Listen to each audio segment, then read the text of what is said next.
और मैं आपको जानकारी देना चाहता हूं कि दुनिया के दूसरे देशों के लोगों ने अभी से अगले वर्ष के लिए हमारे प्रधानमंत्री का समय लेना प्रारंभ कर दिया है।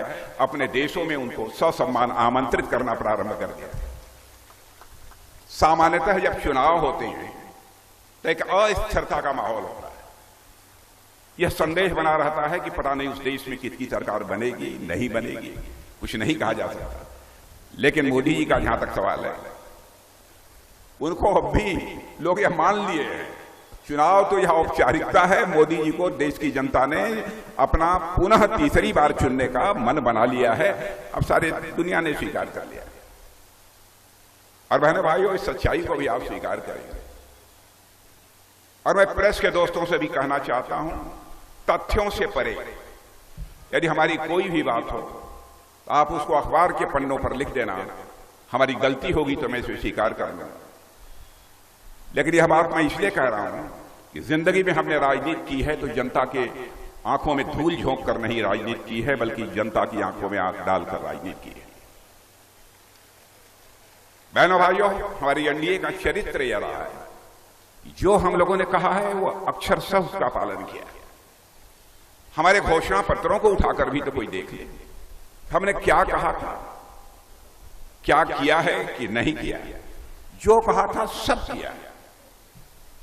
हमने धारा 370 समाप्त करने की बात कही थी, चुटकी बजाकर संसद के दोनों सदनों में बहुमत मिलने के साथ ही धारा 370 समाप्त कर दिया।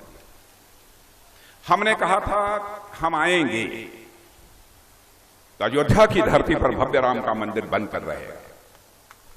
लोग ये कहते थे, आप लोग नारा लगाते हो राम लला हम आएंगे, मंदिर यहीं बनाएंगे, लेकिन तारीख नहीं बताएंगे।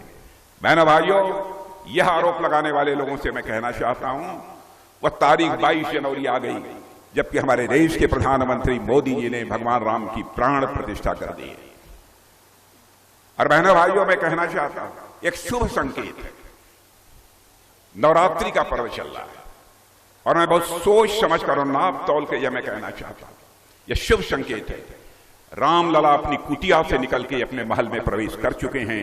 भारत में राम राज्य के आगाज को अब दुनिया की कोई ताकत रोक नहीं सकती है।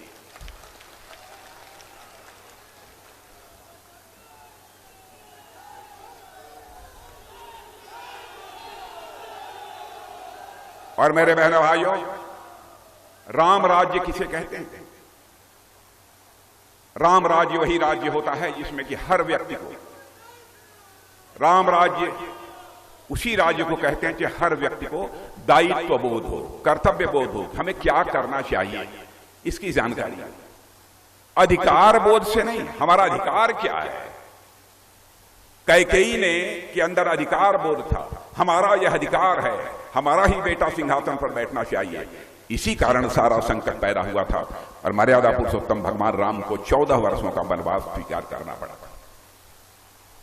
हम उस राम राज्य की बात कर रहे हैं जिसमें कि हर हमारा भारत का नागरिक, उसके अंदर यह भाव पैदा हो, हमें भारत माता का मस्तक सारी दुनिया में ऊंचा करना है। जिस दिन यह भाव पैदा हो जाएगा, भारत में राम राज्य उसी दिन आ जाएगा। बहनों भाइयों, मैं दावे के साथ कहता हूं।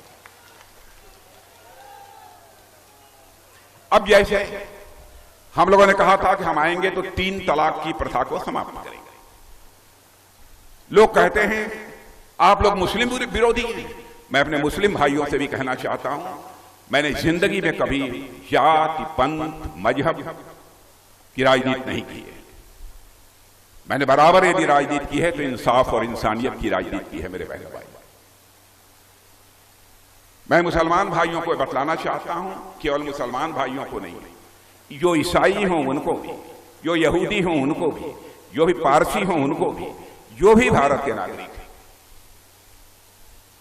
चाहे किसी भी धर्म को मानने वाली कोई माता हो, बहन हो, बेटी हो, बहनों भाइयों, कोई इसे स्वीकार करे अथवा न करे, हम सब सारे लोग, एनडीए के लोग, भारतीय जनता पार्टी के लोग, उसको अपनी माता, बहन और बेटी ही मानते हैं। भले ही आपको जो मानना हो उसे मानो, लेकिन हम माता, बहन और बेटी मानते हैं। किसी भी धर्म को मानने वाली माता, बहन और बेटी के साथ जुल्म होगा, अत्याचार होगा, तो सत्ता के लोभ में कोई भले ही उसे माफ कर दे, लेकिन बहनों भाइयों, भारतीय जनता पार्टी माफ नहीं करने वाली है।